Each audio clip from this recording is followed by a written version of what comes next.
जी good sir, evening sir. नमस्कार sir, कैसे हैं? नमस्कार सर। बस बढ़िया। आवाज़ वगैरह सब कुछ ठीक आ रही है? हाँ, सही आ रही है, मेरी सही आ रही है सर। हाँ, बिल्कुल बिल्कुल सही आवाज़ है sir. Sir, thank okay. You so much for your time. आपने हमें जो है अपना वैल्यूबल टाइम दिया। और आई होप थैंक कि यू इस सर। सेशन से जो है बिल्कुल बच्चों को इंसाइट मिलने वाली है। मैं बच्चों को थोड़ा सा बताना चाहूँगा कि जो हमारे साथ जुड़ चुके हैं रौनक जी, जिन्होंने कि अभी हाल फिलहाल में जो यूपीएससी ड्रग इंस्पेक्टर का एग्जामिनेशन जो है उसको क्वालिफाई किया इन्होंने। और गवर्नमेंट ऑफ एनसीडी दिल्ली के तहत जो एग्जामिनेशन हुआ था, तो एज ए ड्रग इंस्पेक्टर की पोस्ट पर जो है फाइनली वो उनका चयन हुआ है।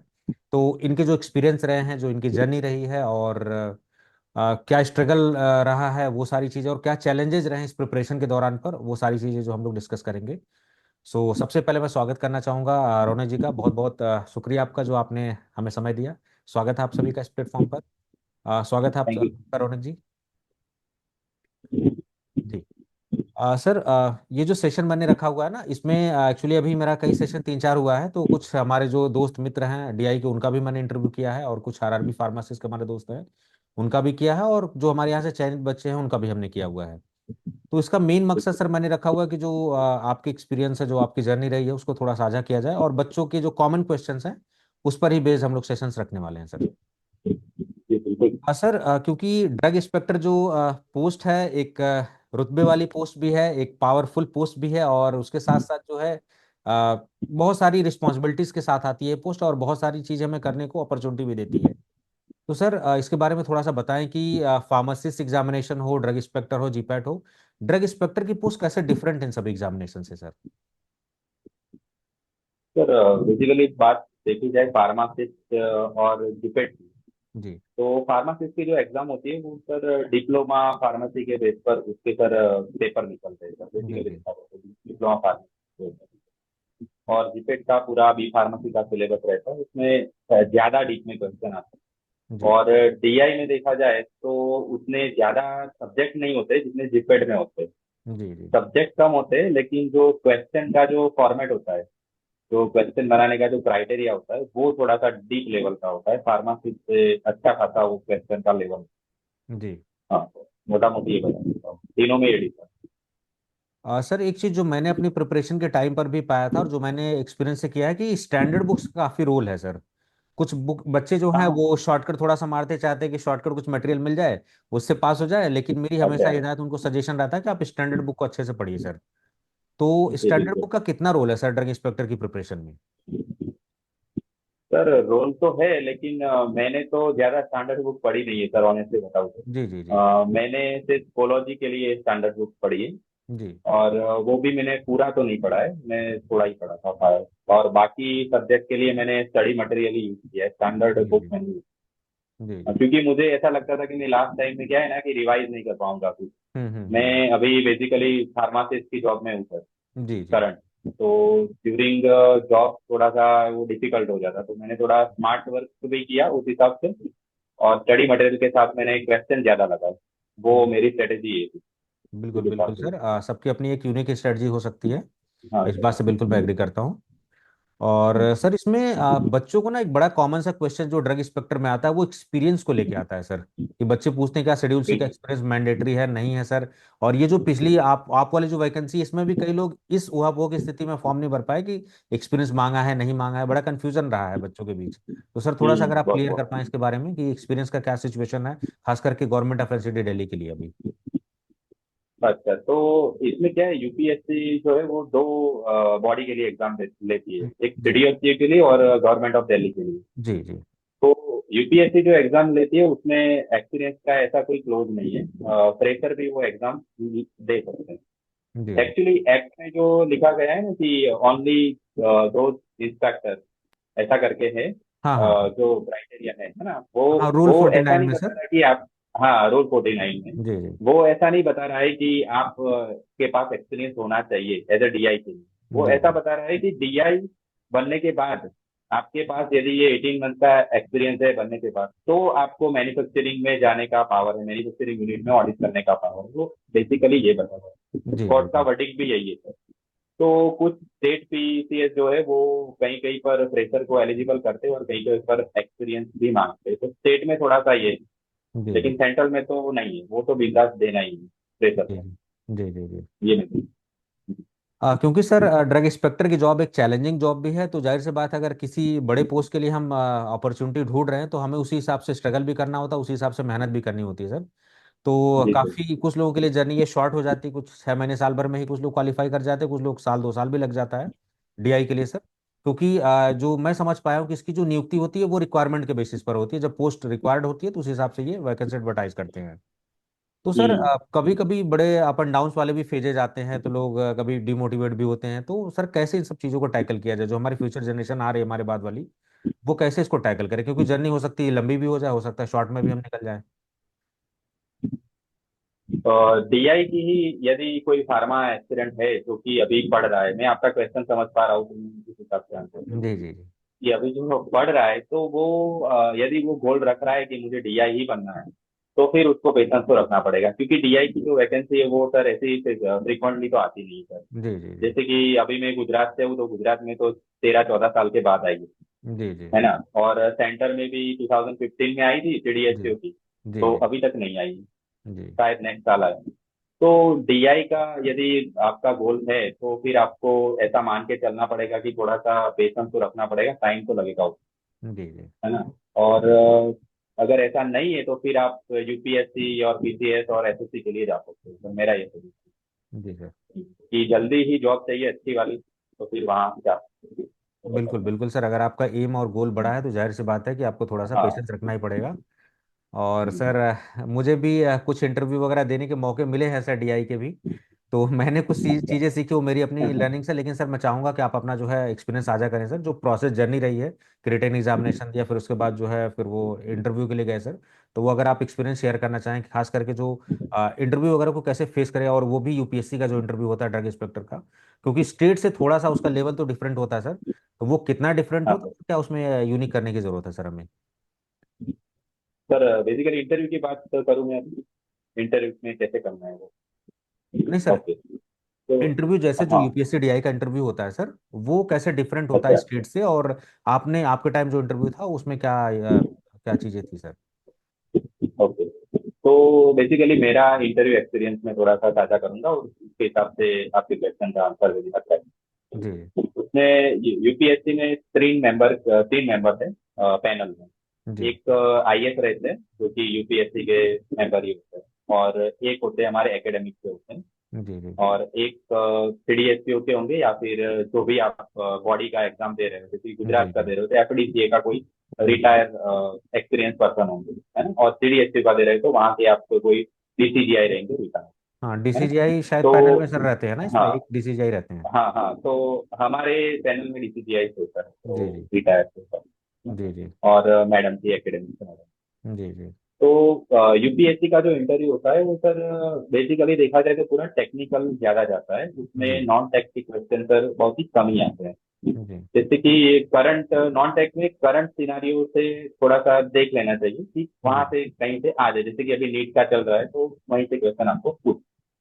और जो होता है वो बेसिकली टेक्निकल का होता है। टेक्निकल में भी हमारा जो बी फार्मा का जो बुक बुक जो है, मतलब जो बुकिश जो स्टडी है, वो नहीं आती है इंटरव्यू। जी वो जी लोग पूछते हैं डीएनसी के बारे में पूछते हैं, है ना। और पूछते हैं क्लिनिकल ट्रायल रूल जो 2019 का था उसके बारे में पूछेंगे। मेडिकल डिवाइस रूल हो गए 2017, वहां से क्वेश्चन पूछते हैं। और कोई नया अमेंडमेंट हुआ है हमारे फील्ड में, जो कि अभी मैं अच्छे से बताना चाहूँ तो वो गाम्बिया का जो एक केस हुआ था, है ना सर, अफ्रीका का। जी जी जी वहां पर कफ कुछ सिरप की सिरप, वजह से कुछ बच्चों की सिरप अपने डेथ। गए थे इंडिया के, हाँ। और कुछ उसमें यस। केमिकल्स। हाँ। हाँ यस। हाँ सर। तो वो डेथ हो गई थी, तो उसके बाद इंडिया में क्या हुआ कि जो जीएमपी का जो शेड्यूल है ना, और जीएमपी गाइडलाइंस है, उसमें थोड़ा सा अमेंडमेंट हुआ।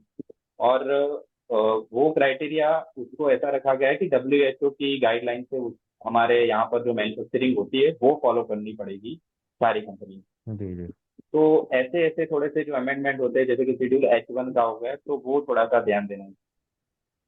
तो वहां से भी क्वेश्चन आता है।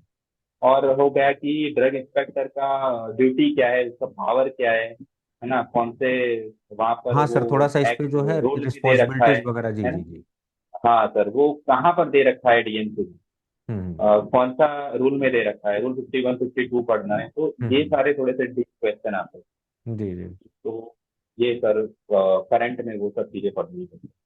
मतलब आपके आसपास जो इवेंट्स हो रहे हैं सर, उसको थोड़ा सा ऑब्जर्व करना है। जैसे हाँ कोविड के टाइम पर हाँ। बहुत सारी स्पूरियस केसेस वगैरह डील हो रहे थे, जी जी जी जी। तो वो सब सारे केसेस को थोड़ा सा देखना था कि फिर उस जूरिस्प्रूडेंस का सर एक काफी इंपॉर्टेंट रोल है। खास करके जब हम ड्रग इंस्पेक्टर हम्म। के तौर पर जाते हैं तो लेजिस्लेशन में आ रहे हैं, रूल्स रेगुलेशन काफी इंपॉर्टेंट हो जाता है, और जूरिस्प्रूडेंस एक की सब्जेक्ट हो जाता है सर। जी सर। तो ये सर जो एक्ट और वगैरह है क्या? मैं जी सर बताएं। हाँ सर, क्वेश्चन के हिसाब से मैं बताऊँ ना, तो मान लो कि 20 क्वेश्चन आ रहे हैं, तो हम्म 3 या 4 क्वेश्चन ही आपके इकोलॉजी हो गए, फिजिक्स हो गए, वहां से बुक में से निकाल करके पूछेंगे ऐसा। हम्म। ठीक है। बाकी के सारे क्वेश्चन आपके वो रूल में से ही आएंगे सर, एग्जाम रूल में से ही इंटरव्यू, सर यूपीएससी के इंटरव्यू पे इंटरव्यू। एक थोड़ी सी बारीक क्वेश्चन जानना चाहूंगा सर। ये जैसे हाँ सिविल सर सर्विसेज बिल्कुल। का जो एक्सपीरियंस रहा है मेरा, उसमें सर ये तो पर्सनालिटी पे ज्यादा फोकस रहता है इनका। लेकिन जब ड्रग इंस्पेक्टर का आता हाँ है तो ये एक्चुअली एक एस्पिरेंट से क्या देखना चाहते हैं, क्या एक्सपेक्ट करते हैं? पर्सनालिटी ओवरऑल देखना चाहते हैं, क्या उस पोस्ट के लिए सुटेबल है, या फिर अपने फार्मा का जो सिविल सर्विसेज का और फार्मा का थोड़ा सा डिफरेंट है, कुछ देखना चाह रहे हैं वो उसमें, वो कैंडिडेट में क्या देखना चाहते हैं सर सर, एक्चुअली? किस क्वालिटीज पे फोकस जहाँ कर रहे तक हैं? मैं समझ पा रहा हूँ सर, जहाँ तक मैं समझ पा रहा हूँ कि वो पर्सनालिटी ही देखना चाहते हैं जी जी। सर, बेसिकली तो। लेकिन बात करने को तो उनके पास हमारा डीएनसी ही है, और जो अमेंडमेंट है वही है, तो वहां से हमें जज करते हैं कि हम कितना अवेयर है हमारे फील्ड में, है ना, और हम कितना उनके क्वेश्चन को कैसे रिस्पॉन्ड कर रहे हैं, है ना। कहीं पर अगर हमें नहीं आता है तो वो हमें क्लू भी देते हैं, तो वो हमारी अवेयरनेस भी चेक करते हैं कि हम इनको ये दे रहे हैं, हिंट दे रहे हैं, तो ये समझ पा रहा है कि नहीं समझ पा रहा है, ऐसा ऐसा भी होता है सर। और कहीं पर हम यदि हमने कोई आंसर दिया तो हमारा आंसर सही है, तो वो हमारे में डाउट डालेंगे कि क्या ये सच में सही है, या फिर एक दूसरे के सामने देख करके स्माइल कॉन्फिडेंस करते हैं चेक कर रहे हैं सर सर, कि ऐसा भी। कॉन्फिडेंट हैं यस आपके यस लिए। सर, जी यस। जी। हाँ जी सर, तो ऐसा भी वो लोग करते हैं, ये भी मैंने मार्क किया, तो बेसिकली वो पर्सनालिटी चेक करते हैं, हम समझ सकते हैं सर इसको। जी जी सर। लेकिन नॉलेज तो होना ही चाहिए, तभी तो हम एक्सप्रेस कर पाएंगे सर बिल्कुल खुद बिल्कुल को। सर। बेस तो वही हाँ है सर, नॉलेज तो खैर रहना हाँ ही चाहिए सर। सर। तो इंटरव्यू के बारे में भी बहुत सारी चीज़ें क्लियर हो गई सर, और एक्सपीरियंस भी बच्चों का जो सवाल था वो भी मैंने आपसे पूछ लिया सर। और सर आजकल कोविड के बाद एक नया एरा आप सभी ने देखा, और उसमें सर ऑनलाइन एजुकेशन जो है काफ़ी इम्प्रूव हुई सर। मुझे भी नहीं पता था जी इसके बारे में इनफैक्ट सर, और मैं भी कोविड के बाद ही सारी चीज़ें जब आई, कुछ फायदे भी हैं सर, कुछ नुकसान भी है ऑनलाइन एजुकेशन के। फायदा सर है ये है कि अफोर्डेबल प्राइसेस में बहुत सारी चीज़ें मिल रही हैं, अब बेस्ट कंटेंट एक्सेस हो जा रहा है, हम किसी भी कोने से पढ़ाई कर सकते हैं, हमें बड़े बड़े शहरों में आने की जरूरत नहीं है।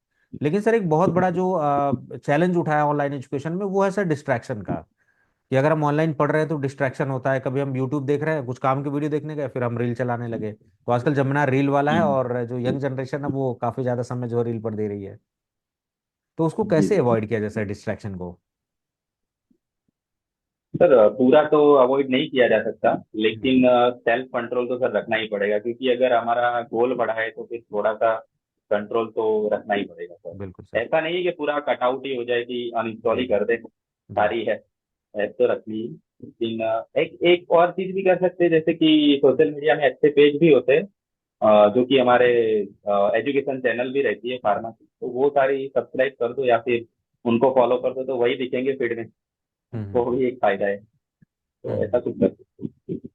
हाँ सर, जैसा अभी आपने यूट्यूब चैनल की बात ही की सर, आपसे जब डिस्कशन हुआ मेरा तो उसमें सर थोड़ा सा पता लगा कि आप यूट्यूब को काफ़ी अच्छे से फॉलो भी कर रहे थे। तो हाँ जी यूट्यूब जी। एक एक जो सोर्स के तौर पर है, क्या एक बेटर सोर्स है यूट्यूब, या फिर हमें एक डेडिकेटेड प्लेटफॉर्म ज्वाइन करना चाहिए? यूट्यूब से काफ़ी हेल्प हो जाता है हो जाता है यूट्यूब से सर, काफी हेल्प हो जाता है, जी क्योंकि जी। बहुत सारी चीजें पड़ी है सर यूट्यूब में, जी तो जी। उनका तो सर बेसिकली यूज करना ही चाहिए, मैंने तो किया जी है सर, अच्छा ही। और जी। मेरा खुद का भी यूट्यूब चैनल है, जी जी। जी तो तो 11th 12th का है, केमिस्ट्री पढ़ाता हूँ, जी जी। जी। वो तो यूजफुल सर। और सर इसमें कुछ बच्चे हैं जो सेकेंड ईयर में भी होते हैं, क्योंकि सर जो मैं अपने टाइम पे एक्सपीरियंस कर पा रहा था, क्योंकि अभाव बहुत ज़्यादा था, बहुत लोग टेक्निकल बंदे नहीं मिल रहे थे, हमारे सीनियर्स भी काफ़ी ज़्यादा अवेयर नहीं थे कि जूनियर्स को थोड़ा सा बताया जाए। लेकिन अब जो चीज़ें हैं, आपकी हम्म। जनरेशन थोड़ी अपडेटेड भी आ रही है, और जो आपके मेंटर्स आ रहे हैं वो थोड़ा इस सब चीज़ों को लेके काफ़ी सजग है। तो काफ़ी सारे बच्चे सेकेंड ईयर से तैयारी कर रहे हैं, थर्ड ईयर से तैयारी कर रहे हैं, कुछ फाइनल से कर रहे हैं, पास आउट होने के बाद बहुत कम बच्चे कर रहे हैं। तो ये जो अर्ली टू स्टार्ट वाला प्रिपरेशन मोड है सर, ये क्योंकि हमारे टाइम पे तो सर जब फाइनल हो जाते थे तब करते थे प्रिपरेशन ज्यादातर बच्चे। तो ये हाँ जो हाँ अर्ली हाँ टू हाँ। स्टार्ट है, ये कितना अर्ली होना चाहिए, मतलब second year, third year, fourth year, कब से सर बेसिकली इसको स्टार्ट कर दें तो एक सही टाइम रहेगा? तो उनको थर्ड ईयर एंड से प्रिपरेशन स्टार्ट कर देनी चाहिए, बहुत जल्दी भी करने की जरूरत नहीं। हम्म, लेकिन जो एंटर हो रहे हैं उनको अपना बेसिक जो है वो फंडा क्लियर रखना चाहिए। और अगर ऐसा है कि अपनी कॉलेज में अच्छे से नहीं कंसेप्ट क्लियर हो पा रहा है, तो यूट्यूब चैनल का यूज करें, जैसे कि आपकी चैनल भी है और जी और भी अच्छी चैनल है, तो हाँ वहाँ हाँ पे यूज कर जी सर। हाँ। सर रिवीजन का एक बहुत बड़ा रोल आता है, क्योंकि निगेटिव मार्किंग भी एग्जामिनेशन में है, तो रिवीजन का कितना बड़ा सर रोल है, और उसको कैसे चीजें इस तरीके से, क्योंकि एक एक तरीका जो मैं बच्चों को सुझाव देता हूँ कि भाई वीडियोस को आप अच्छे से देखिए, लेकिन थोड़ा सा वक्त निकाल के आप शॉर्ट नोट भी बनाइए पॉइंट वाइज। अपने जो वीडियोस हैं हम्म, प्लेटफॉर्म, उस पर बताता हूँ कि स्पेसिफिक यही पढ़ना आपको, इसको पढ़िए आप इतना। तो वो पॉइंट वाइज नोट्स बना लेते हैं, तो इजी टू रिवाइज हो जाता है वो। तो नोट्स वगैरह बनाना सर कितना मतलब कारगर होता है ये रिवीजन वगैरह में सर? या जो बुक है, बुकलेट है, उसी से पढ़ा जाए, या अपने शॉर्ट नोट बना के उसको रिवाइज किया जाए? कौन सा बेटर अप्रोच होता है सर आपके हिसाब से? सर मेरा तो पर्सनल एक्सपीरियंस है कि अगर मेरे पास बुक है तो मैं तो बुक में से ही पढ़ता हूँ। जी जी। अगर बड़ी बुक है तो फिर उसमें सर हाईलाइट ऐसा कुछ कर देता हूँ, तो फिर हम्म लास्ट में पूरा पढ़ने की जरूरत नहीं, जहाँ मैंने हाईलाइट किया है वहाँ ही करना है, तो पूरा हम्म, रिवीजन हो जाता है। मैं दूसरी बार मेहनत नहीं करता कि नोट में लिख दिया हो, है जी ना। जी लेकिन हाँ, अगर कोई कंटेंट मुझे यूट्यूब से देखना है तो जी जी फिर उसकी तो नोट्स बनानी जरूरी है, तो फिर वो मैं वहाँ से नोट, जी जी जी। वहाँ पर नोट में। जैसा कि सर आपने बताया कि अभी फार्मासिस्ट की पोस्ट पर आप कार्यरत हैं, इस समय काम कर रहे हैं सर, तो थोड़ा सा फार्मासिस्ट के बारे में भी जान लेना चाहूंगा कि जो पर्क्स मिल रहे हैं आपको, आप स्टेट गवर्नमेंट में या सेंट्रल गवर्नमेंट में किसी पोस्ट पर हैं सर अभी? हाँ, मैं गुजरात स्टेट में हूँ सर, जी गुजरात जी स्टेट जी। गवर्नमेंट में हूँ, ESIS में हूँ। ओके सर, तो उसके क्या पर्क्स, क्या सुविधाएं दे रहे हैं स्टेट गवर्नमेंट जो गुजरात की है, वो क्या आपको कुछ पर्क्स वगैरह फार्मासिस्ट के दे रहे हैं सर, जो आप शेयर करना चाहें? गुजरात गवर्नमेंट में तो सर क्या है ना सुविधाएं कि सर, जैसे फिक्स मेडिकल सैलरी है ना। वगैरह कुछ ऐसा? नहीं नहीं, ऐसा कुछ नहीं। जी जी जी। गुजरात में तो यही है, फिक्स है 5 साल तक, उसके बाद जो लेवल 5 होता है वो सर मिलता है। और एक्स्ट्रा पर्क अलाउंसेस वगैरह तो नहीं है जी गुजरात जी। में। अपने सबके इनके रिक्रूटमेंट रूल है, प्रमोशन रूल है सर, अलग अलग स्टेट के हैं ना इसके बारी। हाँ जहां तक हाँ, मैंने ऑब्जर्व सबसे। किया सर कि जो सेंट्रल गवर्नमेंट के रूल रेगुलेशन, उसमें थोड़ा सा बेटर पर्क्स वगैरह शायद है, ऐसा कुछ है क्या सर, कि सेंट्रल गवर्नमेंट की जो हाँ पोस्ट सर, है? ये सर सेंट्रल गवर्नमेंट में जैसे कि रेलवे हो गई, ESIC हो गई, है ना, वहाँ में थोड़ा सा सैलरी भी अच्छा होता है। जी जी और थोड़ा सा क्या है ना कि 2 साल के बाद उनका 4200 ग्रेड पे हो जाता है फार्मासिस्ट में, जी जी ऑटो। तो जी वो जी सही रहता है। और बच्चों को भी जो मेडिकल सॉरी एजुकेशन अलाउंस मिलता है अगर बच्चे हैं आपके तो, और मेडिकल अलाउंस भी मिलता है, तो सेंट्रल में अच्छा स्टेट। जी जी जी। तो सर एक चीज और थोड़ा सा जानना चाहूंगा इसमें कि प्रोसेस, जैसे जिस एक प्रक्रिया के तहत हम लोग गुजरे हैं, तो अभी क्या क्या स्टेप्स हैं, मतलब प्रक्रिया क्या है, जैसे हमने फॉर्म भरा, फिर उसके बाद एग्जाम दिया, फिर हमने इंटरव्यू दिया, वो सारी थोड़ा अभी प्रक्रिया क्या है सर, थोड़ा सा अगर एक बार बताना चाहें, जो नए बच्चे आ रहे हैं इस फील्ड में, उनको थोड़ा स्टेप पता लगे कि कितने स्टेप्स हैं उसमें, और मेंटली प्रिपेयर्ड हो सके पहले से वो। UPSC DI के लिए। हाँ, यूपीएससी डीआई के सर स्टेप्स क्या क्या है, और हाँ, फाइनली हम जो हमारे रिक्रूटमेंट है, नियुक्ति हो रही है फाइनली, वो कितने स्टेप से गुजर रहे हैं हम लोग, क्या क्या प्रोसेस है सर? तो सबसे पहले तो UPSC नोटिफिकेशन डालती है कि हम कितने पोस्ट के लिए DI को जी लेना चाहते हैं, तो हमें वो जी अप्लाई कर देना जी है। अप्लाई करने के बाद उसमें एक और नोटिफिकेशन आएगी जो कि डिटेल में होगी, जिसमें हमें बताया जाएगा कि हमारा सिलेबस क्या है और एग्जाम का पैटर्न क्या जी जी है। UPSC की एग्जाम पैटर्न रहती है, 150 क्वेश्चन रहते हैं और हर एक का 2 मार्क्स रहता है, तो टोटल 300 मार्क्स के होते जी हैं। उनमें से 130 क्वेश्चन हमारे फार्मा रिलेटेड होते हैं और 20 क्वेश्चन होते हैं, उसमें से 10 इंग्लिश हो गए और 10 हो गए कंप्यूटर। जी तो जी बेसिकली फार्मा ही ज्यादा है। और उसमें 40% हमारा रूल और एक्ट में से। हाँ, और बाकी का ऐसा लिखा हुआ नहीं है, लेकिन इतना आता है ऐसा मैं बता रहा हूँ, जी जी 40% जितना एक्ट एंड रूल में से आता है। तो ये तो हो गई रिटर्न की बात। तो रिटर्न जी के बाद तो उसका रिजल्ट आएगा, है ना, जितनी वैकेंसी है उसके 3 गुना लोगों को पास करेंगे रिटर्न में। जी और फिर उनका इंटरव्यू लिया जाएगा और फिर फाइनली उनमें से सिलेक्शन होता है। जी ऐसा जी। करते हैं। तो 2 स्टेप में बोल सकते हैं, एक बट रिटर्न MCQ रहेगा और एक रहेगा इंटरव्यू। इंटरव्यू का 20% होता है और रिटर्न का 80%। मतलब written test followed by the interview है बेसिकली। जितने भी यस। बी क्लास की जॉब है, ए क्लास की जॉब है, वो सब यूपीएससी के तहत वो सब इंटरव्यू बेस्ड हैं सर। हाँ हाँ। तो इंटरव्यू एक इंपॉर्टेंट स्टेप है। रिटन एग्जाम क्वालिफाई करने के बाद भी हमें मतलब मौका नहीं चूकना है, फिर हमें और थोड़ी सी मेहनत और करके जो है हाँ इंटरव्यू हाँ वगैरह के लिए हाँ। भी ध्यान जी देना है जी सर। जी जी। सर इंटरव्यू के लिए कैसे सर प्रिपरेशन करें? जी सर एक, बताएं। बताएं सर हाँ बताएं। सर, वही वही उसी का मैं आंसर देना चाहता था कि इंटरव्यू के लिए मैंने जो बताया वो तो करना ही। और एक चीज ऐड करना चाहूंगा कि अगर सीडीएसयू की एग्जाम दे रहे हैं तो सीडीएसयू की पूरी साइट तो खंगाली लेनी है, पूरा देख लेना है कि वहाँ पर क्या काम होता है ना, जी वहाँ जी। पर कौन से प्रोग्राम चल रहे हैं वो सब देख हम्म, लेना है। और हमें देखना है डब्ल्यूएचओ की साइट भी देखनी है, यूएसएफडीए की भी देखनी है, और अगर हमारे स्टेट में वैकेंसी है तो स्टेट का जो कंट्रोल बॉडी है उसकी साइट भी डिटेल में देख लेनी है। जी जी। और एक चीज है कि जो हमारा फार्मास्यूटिकल जो है वो आता है केमिकल एंड फर्टिलाइजर मिनिस्ट्री के अंतर्गत आता है। बिल्कुल वो बिल्कुल सर। बच्चे स्किप कर जाते हैं, है ना। तो वो देखना बहुत जरूरी है कि जो गवर्नमेंट है वो फार्मास्यूटिकल्स को अपलिफ्टमेंट के लिए कौन सी स्कीम लेकर के आ रही है। मेरा स्कीम्स क्या क्या इंटरव्यू पॉलिसीज बेसिकली क्या हैं गवर्नमेंट की फ्यूचर हाँ, में?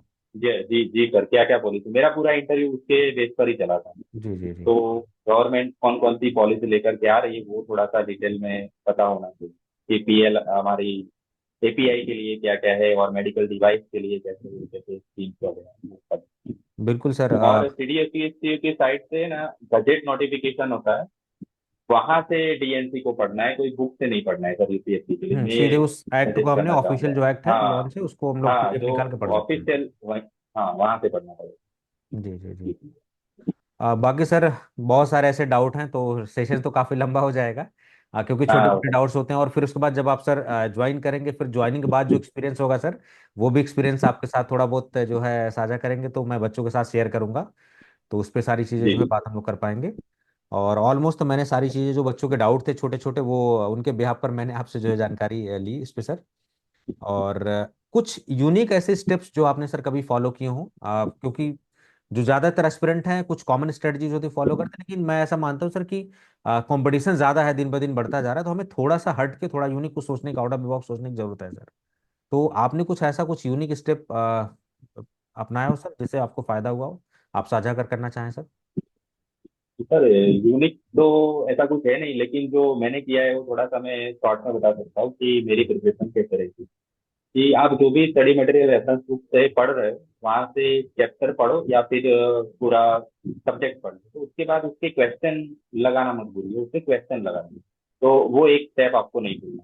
जी और एक चीज हो गया कि टाइम टेबल बनाना बहुत जरूरी है, कि ऐसा नहीं है कि इतने बजे उठ गया फिर इतने बजे खाना खा लिया, वो टाइम टेबल नहीं। जी टाइम टेबल वो बनाना है कि इस मंथ में मुझे कैसे पढ़ना है, कि ये 3 दिन के लिए मैं ज्यूरी और फिजिक्स पढ़ूंगा, उसके बाद 3-4 दिन के लिए मैं कोलॉजी और अदर सब्जेक्ट पढ़ूंगा, तो जी ऐसा फिक्स आपका होना चाहिए, जी है ना। जी तो टारगेट बेस्ड स्टडी होगी। और लास्ट में थोड़ा सा रिवीजन अच्छे से हो जाए वो देखना है। और एक और यूनिक बता रहे हो तो आपने यूनिक ये सजेस्ट करना चाहूंगा कि लास्ट दिन मत पढ़िए।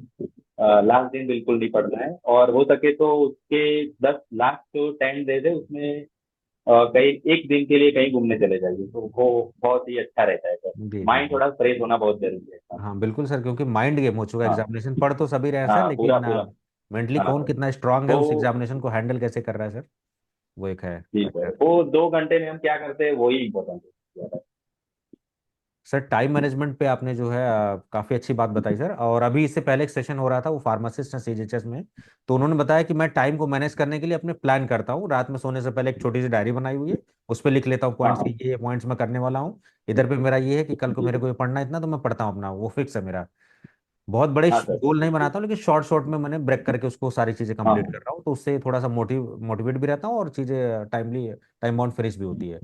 तो ये सर जो जी जी, अप्रोच है, क्या आपको लगता है ये सही अप्रोच है सर? सही सही है, बिल्कुल सही है। जी जी मैं भी क्या है ना, मेरा जो स्टडी टेबल है ना उसके ऊपर कैलेंडर रखता था, और कैलेंडर में लिख देता था कि ये 21 डेट है और 25 है, तो वहां पर लिख दिया मैंने सब्जेक्ट, तो उस दिन पर वो सब्जेक्ट खत्म हो जाना। जी जी सर। ऐसा ऐसा करके मेरा ऐसा। जी सर। हाँ सर, ऑलमोस्ट तो मैंने सारे सवाल पूछ लिए आपसे।